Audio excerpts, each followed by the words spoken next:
How's it going, guys? Just wondering if I look down here and I look out at some of the expansiveness that's around us, and I'm wondering if maybe, just maybe, we might have forgotten for a moment just how big the story really is. I wonder if we've maybe become caught up in the smaller story, and how easy it is to do that, by the way. You know, like in our lives we get hemmed in and boxed in by stuff, and we're very easily caught up in our smaller story, aren't we? We're very easily drawn into what is in our lives, in our daily lives, and we kind of can miss sometimes the expansiveness of the greater story. And in so doing, maybe we get caught up and we start to focus on things that are not really that important, honestly. Stuff in our lives, stuff in our day that is not really as big as the God story that's around us. The creation, the hugeness of the Christ in everywhere, in everything, the Creator who made absolutely everything and is woven, I guess, into the very fabric of every atom and every being, everything that is created in the created order. He is there. They are there. Let's say that. Even bigger, far bigger. They are there. God in three persons, the Trinity, is there. Right through everything, in and through us all, bringing us all together and causing us to be as one. And yet we get caught up so easily. I do. So easily in the smaller story of our lives, in the politics, caught up in our culture, in our family story, and the lies that we've believed about ourselves, for one, which is massive just in itself. The lies and the false beliefs that we have about ourselves, that we are unworthy, for example, that we are nothing. We're just some insignificant speck. Well, no, that doesn't seem to be the case. In fact, even amongst all this massiveness, this huge cosmos, if we could zoom up into the heavens, I'm just here on a beach in northern New South Wales in Australia, on the east coast. Massive. If we could zoom up further up there through the clouds, we could go on and on and on for light years and light years, and we still wouldn't come to the end of the known universe. Everything is massive, man. It's so huge, and yet we've sort of tried to boil it down, and understandable. It's hard. It's too big to grasp, so we make manageable chunks. We, build cultures and tribes and families and so on and so forth, communities, but we also get very bogged down in these small stories. And in so doing, don't we lose the perspective, guys? Don't we seriously lose so much perspective by focusing our attention on, stuff that really doesn't have a great deal of meaning? What was that? Fix your eyes on Jesus, the author and perfecter of our faith. This one's for you, Frank, my good friend, brings this one up often. Fix your eyes on Jesus, the author and perfecter of our faith, who for the joy that was set before him endured the cross, despising the shame, and is set down on the right hand of God.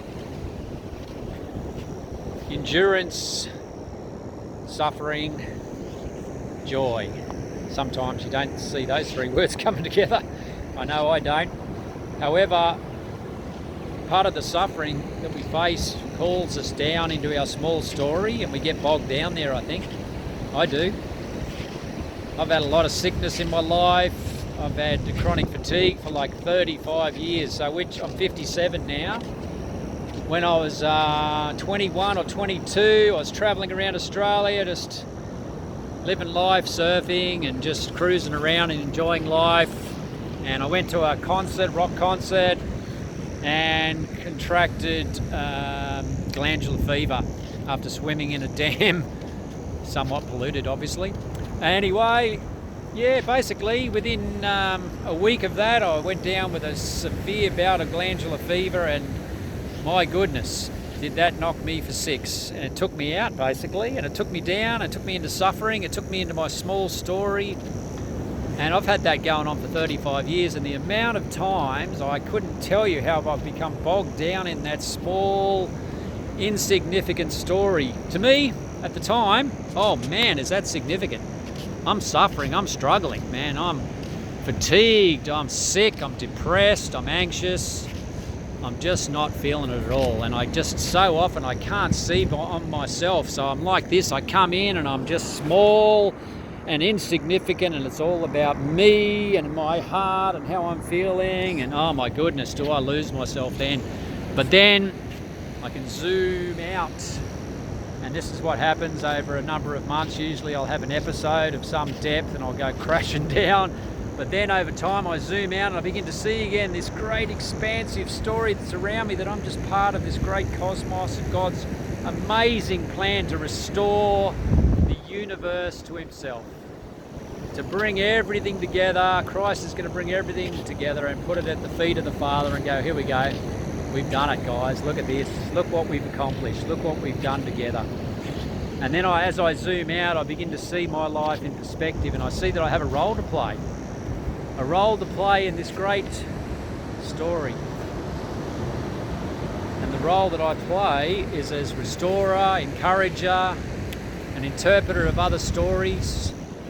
God has clearly showed me that's my gift, and it's important that I keep getting up out of my suffering. It's important for me that I zoom out, and rather than getting stuck in myself, rather than being held down into myself and my suffering and my pain and my anguish, my depression, it's important that I come back out. It makes a difference that I come back out and do something with my somewhat average life that I have, and my small amount of time and energy that I have each day. But it's important that I do something with it. And that's why I'm putting these videos out there. That's why I talk to people regularly on the phone, and have over the last 5 or 6 years in particular spoke to many people on Facebook, through Messenger, had Skype calls with people, because I don't get out too much. I can't go too far from home oftentimes because of my illness. But zooming out and seeing the big picture, we've all got a role to play. We honestly have. Every one of us has some gift. I honestly believe this sincerely in my heart. Every one of us has a gift that we have to offer the world. We are part of this thing, part of this hugeness, part of this vastness. And while we might feel small and insignificant, what we do actually matters. It really does, honestly. The smallest things somehow have a bearing upon the outcome. And as a body, can you imagine and picture 1 million strong, 10 million, 100 million strong people all banding together again, understanding they are one, 1 billion people doing small acts of love for one another, getting out of their own story, zooming out into this larger, bigger picture, zooming out, seeing themselves in perspective of a part of a body, a part of something that is working together for the good of the whole universe. Can you imagine? You don't have to do a lot, but do something. We've all got something to offer, and tell you what, once you're stuck in your small story and it's just you, it's pretty damn discouraging. Really it is. Not too many people are living joyful lives. Why? Because so often we're stuck in ourselves, mate. And let's face it, on your own, we're damn boring. We don't have much to offer ourselves. We can't even solve our own problems, let alone, make an impact. However, we can make a difference. We can make a difference because we've been created for that thing. Check this out. I just walk along the beach here and look at this thing. Oh my goodness. Look at this. Woohoo! God's creation. Look at this jellyfish. This thing is massive, man. Look at it. It's huge. Just a part of the whole plan. There's some plan for this thing. It's part of the creation. What a weird creature. So, small story, big story. You're part of it. I'm part of it. We all have meaning. And seriously, there's something for you, and as there is for me, to be part of and to do. And it has meaning, it has purpose. And it gets us out of ourself, man. When we're in ourself, we're just nothing. It's so small and insignificant. And even on another level, we get caught up in all the smaller stories of politics and cultures and family groups and communities and schools and all that stuff. But really, that's just still too small. Can we zoom out and see a bigger picture? Oh, look, here's another one. Woohoo! Look at this thing. Man, these things are huge. Scary blooming UFO monsters. Look at these things. They're amazing. Not poisonous though. I think they're called man of wars. Amazing. Anyhow, thanks for listening. Hope it's been some sort of encouragement to draw you out of your smaller story as I have tried to get drawn out of mine, and maybe we can help each other to do that. Why don't you subscribe to this video channel, and maybe I can encourage you and you can encourage me. Make some comments, maybe we can set up a dialogue and talk together and really start to move each other forward. Have a great day. See ya.